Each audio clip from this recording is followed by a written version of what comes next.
തിരുനാമം സ്തുതിക്കപ്പെടുമാറാകട്ടെ. Tree of life preaching ജീവന്റെ വൃക്ഷം എന്ന പഠന പരമ്പരയിലേക്ക് കടന്നു വന്നിട്ടുള്ളതായ എല്ലാവർക്കും ദൈവനാമത്തിൽ ഞാൻ എൻ്റെ സ്വാഗതം അർപ്പിക്കുന്നു. നമ്മുടെ അല്പനിമിഷത്തെ ചിന്തയ്ക്ക് വേണ്ടി വിശുദ്ധ ബൈബിളിൽ നിന്നും പുതിയ നിയമത്തിലെ മത്തായിയുടെ സുവിശേഷം 28 അധ്യായം 6 വാക്യത്തിൽ നിന്നും വായിക്കുന്നു. യേശു ഇവിടെ ഇല്ല, അവിടുന്ന് പറഞ്ഞിരുന്നതുപോലെ ഉയർത്തെഴുന്നേറ്റിരിക്കുന്നു, ആ സ്ഥലം വന്ന് കാൺമേ. ഈ ഭാഗം എഴുതിയയാളെ കർത്താവായ യേശു ക്രിസ്തുവിൻ്റെ ശിഷ്യനായിരുന്ന വിശുദ്ധ മത്തായി സക്കായി എഴുതിയതാണ്. അതായത് യേശു ക്രിസ്തുവിൻ്റെ മരണ പുനരുത്ഥാനത്തിന് ശേഷം യേശുക്രിസ്തുവിൻ്റെ ശിഷ്യനായിരുന്ന മത്തായി സുവിശേഷം എഴുതി പിൽക്കാലത്തുള്ളതായ ജനങ്ങൾക്ക് യേശുക്രിസ്തുവിനെ വിശ്വസിക്കുവാൻ വേണ്ടി, ദൈവപുത്രനായ യേശുക്രിസ്തുവിനെ വിശ്വസിക്കുവാൻ വേണ്ടി, വിശ്വസിച്ച് തങ്ങളുടെ ജീവിതം ധന്യമാക്കേണ്ടതിന് വേണ്ടി എഴുതപ്പെട്ടുള്ളതായ ഒരു സുവിശേഷമാണ് മത്തായിയുടെ സുവിശേഷം. ആ മത്തായിയുടെ സുവിശേഷത്തിൽ അവസാന ഭാഗത്ത് കർത്താവായ യേശുക്രിസ്തു ക്രൂശിക്കപ്പെട്ട് മരിച്ചിട്ട് ഉയർത്തെഴുന്നേറ്റതായ സംഭവങ്ങളെക്കുറിച്ച് വിവരിക്കുന്നതായൊരു ഭാഗമാണ് ഈ കാണുന്നത്. ഈ ഭാഗം പറയുന്നത് ദൂതന്മാരാണ് പറയുന്നത്.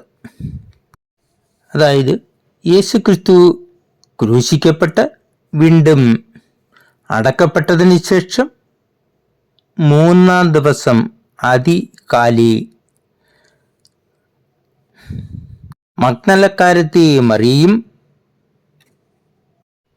യാക്കോബ്, യോസെ എന്നിവരുടെ മാതാവ് മറിയയും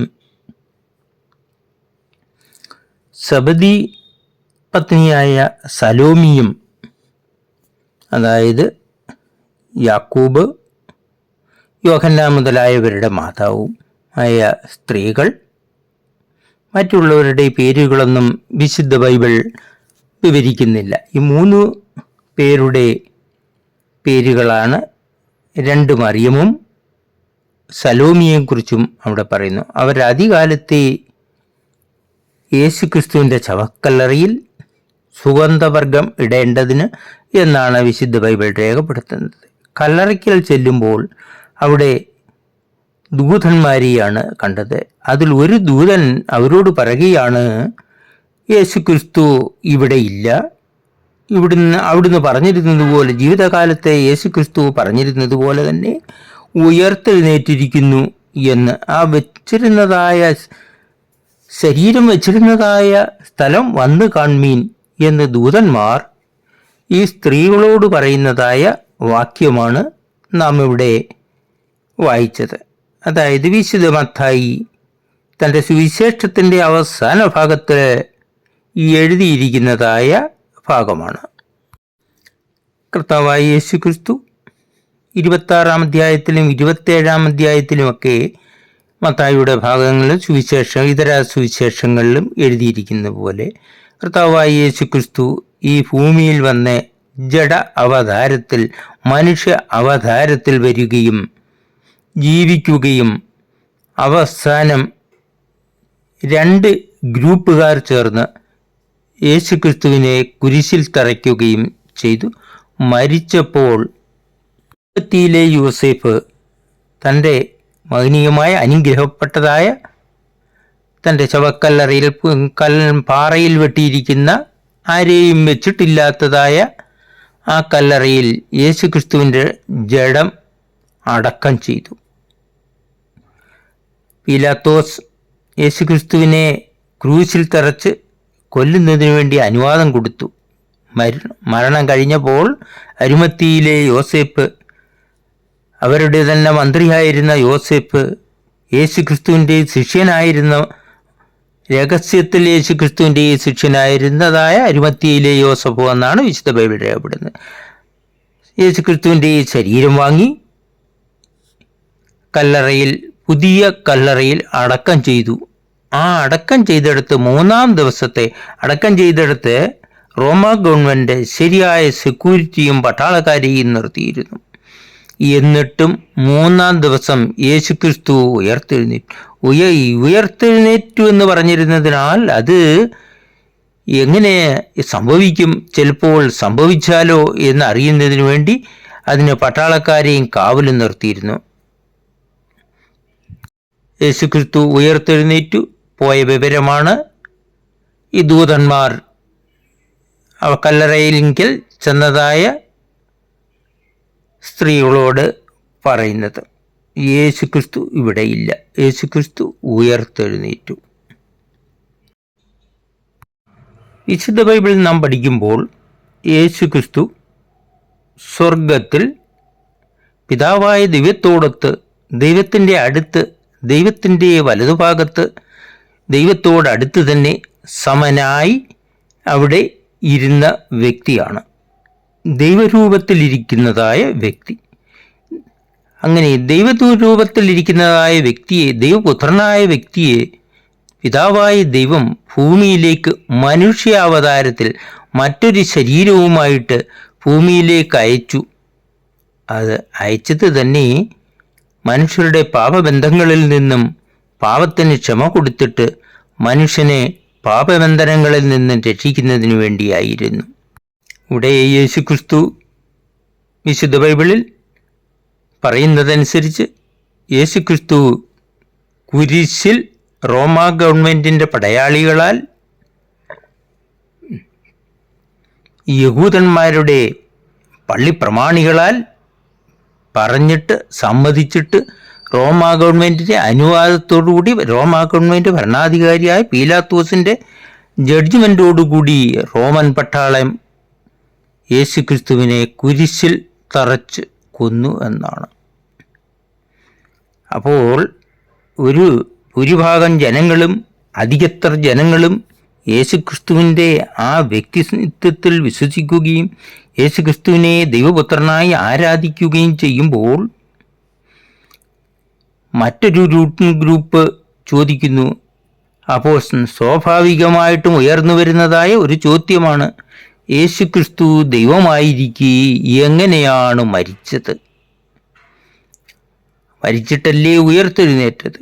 അത് എങ്ങനെ, അത് എന്തിനു വേണ്ടി എന്ന് സ്വാഭാവികമായിട്ടും ഉയർന്നു വരുന്നതായ ഒരു ചോദ്യമാണ്. ആ ചോദ്യത്തിൻ്റെ ഉത്തരമായിട്ടാണ് നമ്മൾക്ക് മുൻപോട്ട് അല്പസമയം ചിന്തിക്കാവുന്നത്. സാധാരണ ദൈവമോ സ്വർഗീയ ജീവികളോ മരിക്കുന്നില്ല.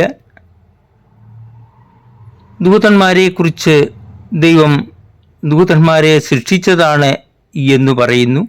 യേശുക്രിസ്തുവിനെക്കുറിച്ച് ദൈവപുത്രൻ ആണെന്ന് പറയുന്നു. പരിശുദ്ധാത്മാവ് ദൈവത്തിൻ്റെ പരിശുദ്ധാത്മാവാണ് നാം വിശുദ്ധ ബൈബിളിൽ നിന്നും കാണുന്നുണ്ട്. കർത്താവായ യേശുക്രിസ്തു എന്തിനാണ് ഭൂമിയിൽ വന്നത്? അഥവാ ദൈവം ഭൂമിയിലേക്ക് യേശുക്രിസ്തുവിനെ അയച്ചത്. ദൈവം ഒരു നല്ലൊരു ജീവിതം നയിച്ചിട്ട് ആ ലൈഫ് കണ്ടിട്ട് മനുഷ്യരും അതുപോലെ ജീവിക്കേണ്ടതിനാണ്. ശരിയാണ്, ഏകദേശം അതും ഒരു പോയിൻ്റ് പ്രധാന ശരിയാണ്.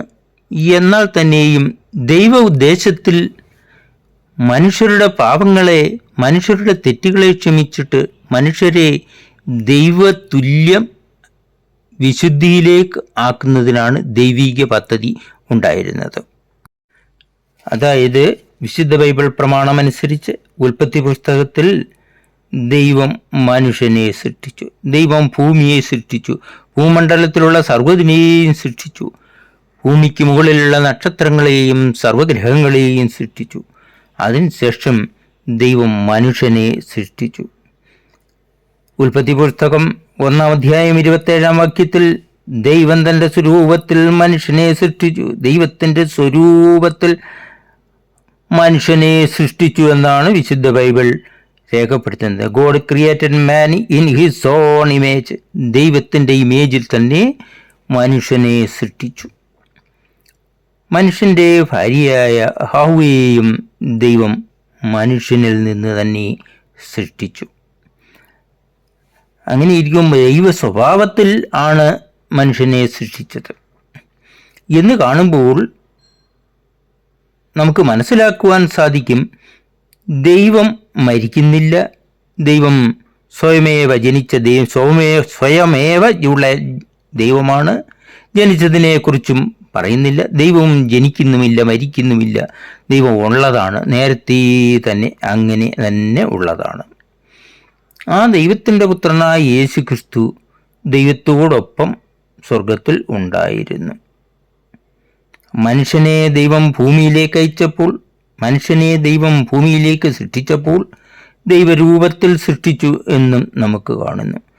മനുഷ്യൻ ഒരു തെറ്റ്, അതായത് ഒരനുസരണക്കേട് കാണിച്ചതിനാൽ മനുഷ്യനെ ദൈവം ഏദൻ തോട്ടത്തിൽ ദൈവീക ഗാർഡനിൽ ആക്കിയിരുന്നപ്പോൾ മനുഷ്യൻ ഒരു അനുസരണക്കേട് കാണിച്ചതിനാൽ തോട്ടത്തിൽ മനുഷ്യനെ ആക്കിയിരുന്നു. ആ തോട്ടത്തിൽ വേല ചെയ്യുവാൻ വേണ്ടിയായിരുന്നു മനുഷ്യനെ ദൈവം ഏദൻ തോട്ടത്തിൽ ആക്കിയിരുന്നത്.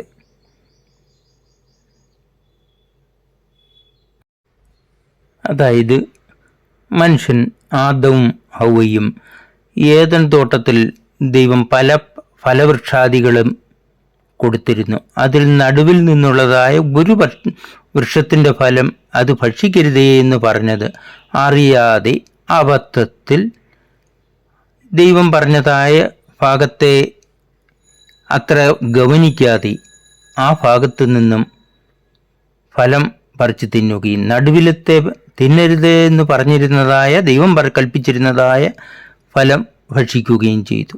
അപ്പോൾ ദൈവം മനുഷ്യനെ സൃഷ്ടിച്ചത് ദൈവ ഇമേജിൽ തന്നെയാണ്. ദൈവീക ഇമേജിൽ, മരിക്കേണ്ടാത്ത ഇമേജിൽ, മനുഷ്യൻ എന്ന് ജീവിച്ചിരിക്കേണ്ടതായ ഇമേജിലാണ് ദൈവം മനുഷ്യനെ സൃഷ്ടിച്ചത്. എന്തിനാണ് ദൈവം മനുഷ്യനെ സൃഷ്ടിച്ചത്? ദൈവത്തെ പോലെ നടക്കുവാൻ, ദൈവത്തെ പോലെ ഇരിക്കുവാൻ, ദൈവത്തെ പോലെ തന്നെ ജീവിക്കുവാൻ വേണ്ടിയാണ്. ദൈവത്തെ അനുസരിച്ച്, അതായത് ദൈവം പോകുന്നതായ നിർമ്മല ജീവിതം നയിക്കുവാൻ വേണ്ടി. അത് പഴയ നിയമത്തിലും പുതിയ നിയമത്തിലും ഒരുപോലെ കാണപ്പെടുന്നുണ്ട്. പുതിയ നിയമത്തിൽ യോഹന്നാൻ്റെ ലേഖനം 1-ാം ലേഖനം 3-ാം അധ്യായം 3:3 ലേവി 20:26 ആ ഭാഗങ്ങളിലൊക്കെ ദൈവം നിർമ്മലനായിരിക്കുന്നത് പോലെ, യേശുക്രിസ്തു നിർമ്മലനായിരിക്കുന്നത് പോലെ മനുഷ്യനും നിർമ്മലനായിരിക്കുക. ആ നിർമ്മലനായിരിക്കേണ്ടതായ മനുഷ്യൻ ഒരു തെറ്റ് ചെയ്ത് ദൈവം മരിക്കേണ്ടാത്ത അവസ്ഥയിൽ മനുഷ്യനെ ഭൂമിയിലേക്ക് അയച്ചപ്പോൾ ആ അവസ്ഥ പാടെ മറിഞ്ഞുപോയി. മനുഷ്യൻ തെറ്റ് ചെയ്തതിനാൽ, അതായത് ഒരു തോട്ടത്തിൻ്റെ നടുവിലുള്ളതായ ഫലം ഭക്ഷിച്ച് തിന്നതിനാൽ മനുഷ്യനെ ഉടനെ തന്നെ ദൈവം അതിനെ മരിക്കേണ്ട രൂപത്തിൽ ആക്കി. അതായത് ഒരു മനുഷ്യൻ മരിക്കേണ്ടാത്ത രീതിയിൽ സൃഷ്ടിച്ചുവെങ്കിൽ തന്നെയും ദൈവം മനുഷ്യനെ സൃഷ്ടിച്ചു കഴിഞ്ഞപ്പോൾ മനുഷ്യൻ ഈ ഫലം ഭക്ഷിച്ചപ്പോൾ മരിക്കേണ്ട രൂപത്തിലേക്ക് കൺവേർട്ട്.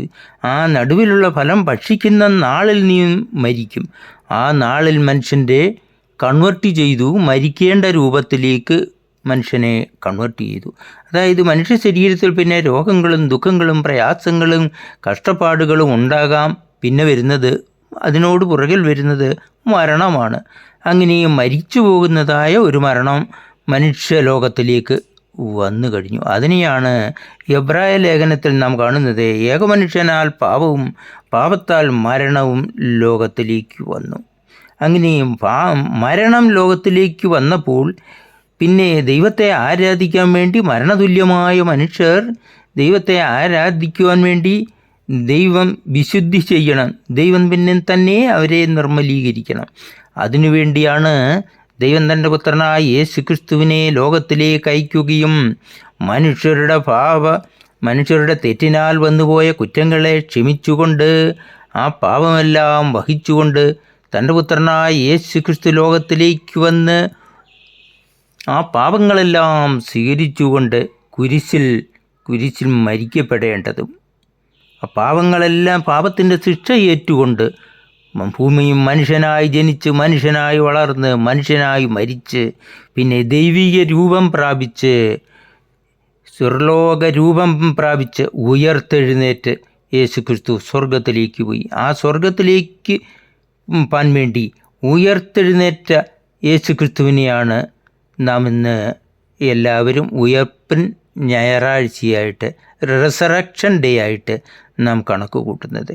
ഇന്ന് ഭൂമിയിലൊക്കെയും റിസറക്ഷൻ ഡേ ആയിട്ട് നാം മാനിക്കുന്നു. യേശുക്രിസ്തു ഭൂമിയിൽ വന്നു, മനുഷ്യനായി ജീവിച്ചു, മനുഷ്യനായി മരിച്ച് ദൈവിക ശക്തിയോടുകൂടി ദൈവികമായിട്ട് ദൈവപുത്രനായിട്ട് വീണ്ടും ശരീരം പ്രാപിച്ച് ഉയർത്തെഴുന്നേറ്റ ദിവസത്തെയാണ് ഇന്ന് റിസറക്ഷൻ ഡേ, ഉയർപ്പിൻ ദിവസമെന്ന് നാം കണക്ക് കൂട്ടുന്നത്. ദൂതന്മാർ പറയുന്നത് യേശുക്രിസ്തു ഇവിടെയില്ല.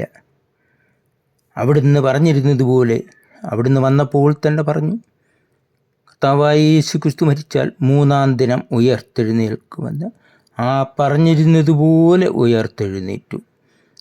ആരെങ്കിലും തൻ്റെ ശരീരം മോഷ്ടിച്ചു പോയിട്ട് ഉയർത്തെഴുന്നേറ്റയാണെന്ന് പറയുമെന്ന് ഭയന്നിട്ട് അവർ ശരിക്കും സെക്യൂരിറ്റി നിർത്തിയിരുന്നു, ശരിക്കും റോമൻ പട്ടാളത്തെ കാവൽ നിർത്തിയിരുന്നു. യേശുക്രിസ്തു ഉയർത്തപ്പോൾ അവരെല്ലാം ഭയന്ന് ചകിതരായി ഓടി രക്ഷപ്പെട്ടു കഴിഞ്ഞു. അങ്ങനെ യേശുക്രിസ്തു ഉയർത്തെഴുന്നേറ്റ് ദൂതന്മാരാണ് പിന്നെ അവിടെ ഇരുന്നത്. യേശുക്രിസ്തു ഉയർത്ത് പലർക്കും പ്രത്യക്ഷനായി ഭൂമിയിൽ വീണ്ടും ജീവിച്ച് ചില ദിവസങ്ങൾ കഴിഞ്ഞപ്പോൾ യേശുക്രിസ്തു ഉയർത്തെഴുന്നേറ്റ് സ്വർഗത്തിലേക്ക് എടുക്കപ്പെട്ടു.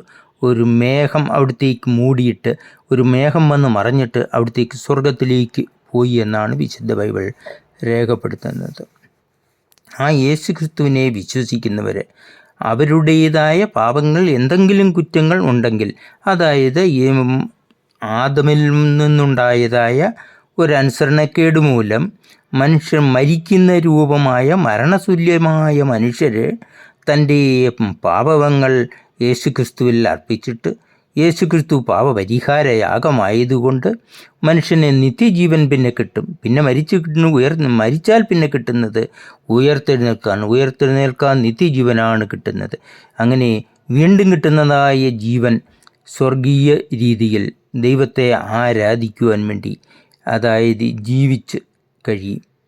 അതായത് ദൈവത്തെ പ്രാർത്ഥിച്ചുകൊണ്ട്, ദൈവത്തെ അനുസ്മരിപ്പിച്ചുകൊണ്ട്, ദൈവത്തെ പാടി നമസ്കരിച്ചുകൊണ്ട് മനുഷ്യന് ദൈവത്തെ ആരാധിക്കാൻ പറ്റും. റോമർ 8-ാം അധ്യായം 1-2 വാക്യങ്ങൾ നോക്കുമ്പോൾ, ആകയാൽ ഇപ്പോൾ യേശുവ മശിഹായോട് ഐക്യപ്പെട്ടിരിക്കുന്നവർക്ക് ശിക്ഷാവിധിയില്ല എന്ന് യേശുവ മശിഹായിലുള്ള ജീവാത്മാവിൻ്റെ നിയമം മനുഷ്യനെ പാപത്തിൻ്റെയും മരണത്തിൻ്റെയും നിയമത്തിൽ നിന്നും സ്വതന്ത്രൻ ആക്കിയിരിക്കുന്നു. ക്രൂശിക്കപ്പെട്ട യേശു, അടക്കപ്പെട്ട യേശു, ഉയർത്തെഴുന്നേറ്റ യേശു, സ്വർഗാരോഹണം ചെയ്തതായ യേശു മൊത്തം പാപത്തിൻ്റെയും മൊത്തം മാനവരാശിയുടെയും പാപത്തിൻ്റെയും പരിഹാരമായി, പാപപരിഹാരയാഗമായി തൻ്റെ ജീവനെ കൊടുത്തതിനാൽ മനുഷ്യർക്ക് യേശുക്രിസ്തുവിൽ വിശ്വസിക്കുന്നവർക്ക്, അതായത് ഭൂമിയെയും ഭൂമണ്ഡലത്തെയും ഉളവാക്കിയതായ ദൈവത്തിൻ്റെ പുത്രനായ യേശുക്രിസ്തുവിൽ വിശ്വസിക്കുന്നവർക്ക് എന്നെന്ന് നിത്യജീവനും അവരുടെ ആത്മാവിന് ശാന്തിയും സമാധാനവും എന്നെന്നും പ്രദാനം ചെയ്യും എന്ന് വിശുദ്ധ ബൈബിൾ ഘോഷിക്കുന്നു. അത് വിശ്വസിക്കുന്നവർക്കെല്ലാം ശാന്തിയും സമാധാനവും എന്നെന്ന് കിട്ടും, അതായത് മരണശേഷവും കിട്ടും എന്ന് നാം വിശ്വസിക്കുന്നു. അങ്ങനെ ഇന്നത്തെ അല്പനിമിഷത്തെ ചിന്തയിൽ നിന്നും തൽക്കാലം നിർത്തുന്ന എല്ലാവർക്കും നന്ദിയും നമസ്കാരവും.